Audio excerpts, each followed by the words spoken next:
And didn't your mother ever tell you not to play with your food? Because she never told me that. She allowed me to play with my food because I would eat it all anyway. This is oddly satisfying, but people are playing with their food. Isn't it the most satisfying way to, what, huh?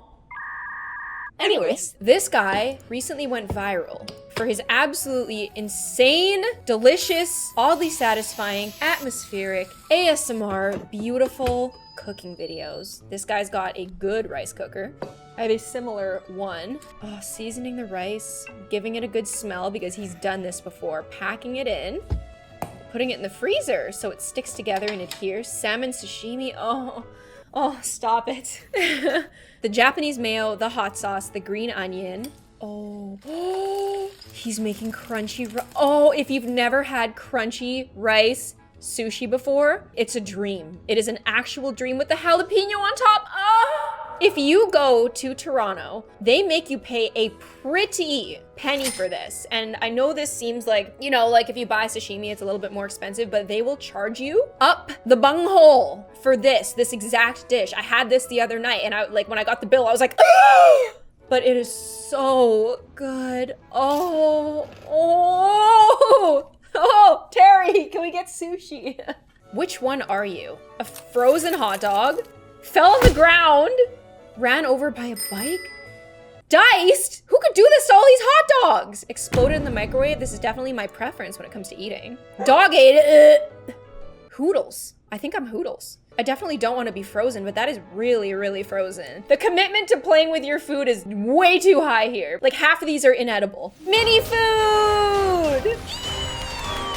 I swear, one day I will be a retired old woman and I will just sit there knitting and making mini food all day long. Cause really, what could be finer than a cute little baby burger like this? I see that regular size spoon you're using.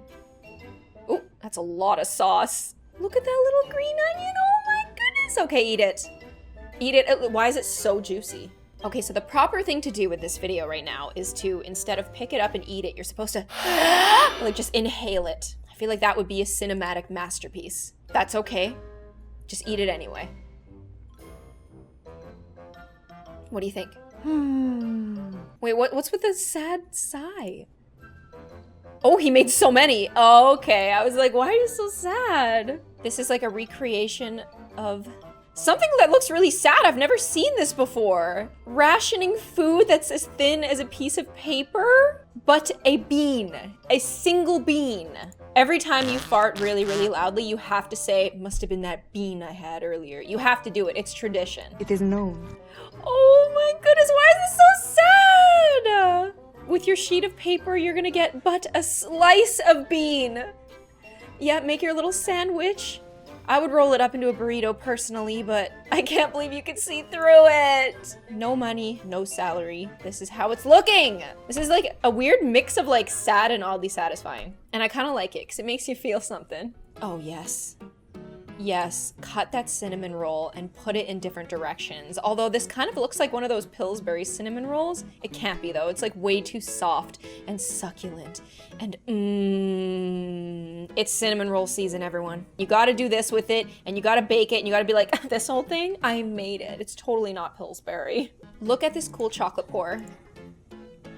Imagine being at a restaurant, being like, I want it so bad. And then he gets you it and it opens up and reveals I thought it was gonna reveal something a lot more grand in the middle, but hopefully that's like the best tasting chocolate ever. I don't know if this tilts me or it makes me happy, but okay, crystal mint, melt it down, and then you put like all these little things in there, so when you put the other crystal mint layer on top, it's kind of like a snow globe in a way, like you can shake it around. It's kind of cool, but like, can you imagine how bad this would taste? A crystal mint cookie? Ew! I can't, The only good mint cookies are the Girl Scout mint chocolate cookies. There's no chocolate involved with this. It just like, it's a lot of like hard candy you'll get in your teeth, but it's really satisfying to look at. Like the fact that it shakes around, it's very fun and interactive, fun to play with. Oh, this is ice cream.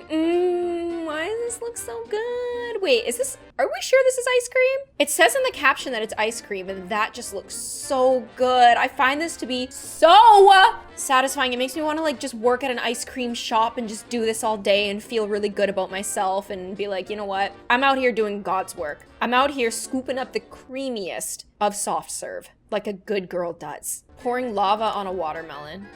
Now this is an absolutely awful way of playing with your food. So it didn't work, putting it over the skin, so he's putting it in the middle, and it's not doing anything. Like, I feel like watermelon is just so wet that it's kind of immune to even like this melted glass. You're not gonna eat that.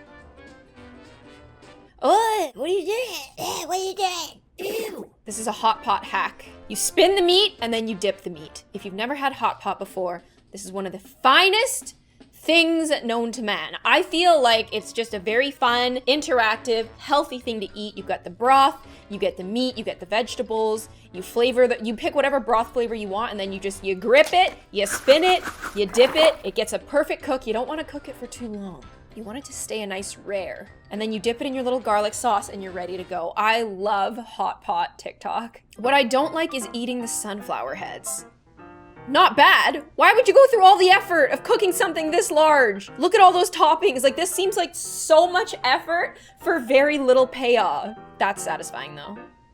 Nutty. Does nutty make you excited? Does it make you go, she said that the sunflower seed head was real nutty, so I gotta get into it. I'm not a nutter. Any nutters in the chat? Why are you the way that you are? My husband's coworker discovered my account and asked to make him a lunch as well. Okay. So you're making him a nice little sushi roll. That's gonna be good. I can't get enough of bento boxes. I can't get enough of this kind of salad either. That's delicious, that's nutritious, that's perfect. Oh, a little olive oil. Mustard, interesting. Oh, adding sprinkles on a little donut. Okay, your husband's friend is a lucky, lucky guy. This is chocolate. No, this is Patrick.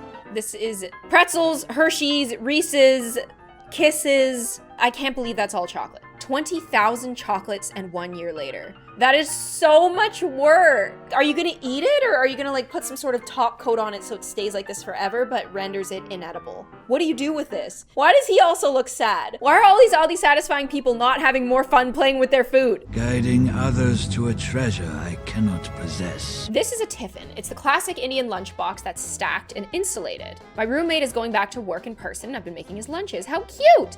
It reminded me how dumb I was for not taking home-cooked food to school because of comments like these. Oh sure, I'd love to eat something that looks like my puppy just barfed it up. Okay.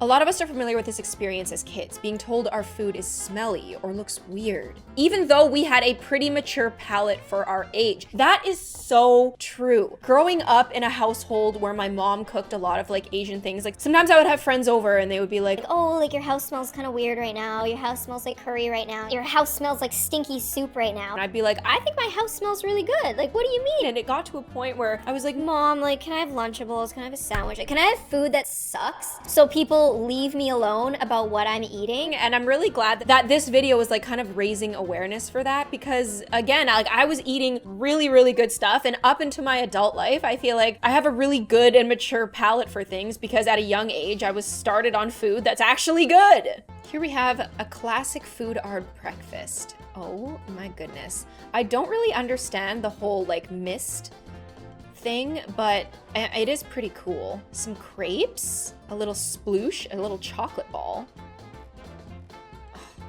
Just once I want to wake up to this in the morning. My misty blue drink and my food art breakfast. Or I want a bento that I didn't make. Ooh, passion fruit. Oh! I mean, there's really no other way to eat passion fruit, unfortunately, because it's all kind of just stuck together and you just... So, like, if you can get over the whole texture about it and that it feels like fish eggs, which I actually like fish eggs, it's quite delicious. Our man was inspired. What a delicate fruit that you can just punch it with your hands like that. All right, sucker up. That seems good. I want that. It's hard to find passion fruit here. I want it. I want it. When all the craziness stops, I really want to go on a vacation where I just eat fruit. Like, I just want mangosteen to be in season, and I just want to go and do what I always do and fill a garbage bag full of it and maybe rambutan and just go crazy. Knitting noodles. This is probably the best instructional on knitting I've ever seen. Because truly, every time someone has ever tried to teach me, I don't get it. But this, like, these noodles are so thick. And it seems so easy. I just wish that yarn was slippery like this. When I was a kid, I had this weird fixation over yarn. Like, I had a problem with it, but I didn't know how to do anything with it. So I just had, like a kitten, I just had all these spools and balls of yarn. Thank you for the clarification. Everywhere. If it was like purple and pink mixed, I was like, Mom, I need the yarn. and she was like, what are you gonna do with it? And I was like, I don't know. but this is what I wanna. I have these exact noodles. These are those snail noodles that I tried. Do you remember when I tried that? Look, I've eaten these. This is the most popular kind of noodle in China. This man is just doing what I do at least once every 2 weeks. He is enjoying his pho. Vietnamese food absolutely slaps. You have to do a little dance when you're happy about it. Yep, get that dip and oh, oh, it looks so good. It looks so spicy. It looks like he knows exactly what he's doing. Oh my goodness, this makes me want to order a bowl of pho so bad, Terry. Why? Can we order pho? Right now? Maybe after? Yeah, okay. Yeah! Well, guys, that was oddly satisfying. People playing with their food. Although the last one wasn't really anyone playing with their food, but still. I hope that you guys enjoyed this video. Please check out all the talented creators who were featured in this video. And if you'd like to see me again, make sure you push notifications. I'll see you on the next one. Bye!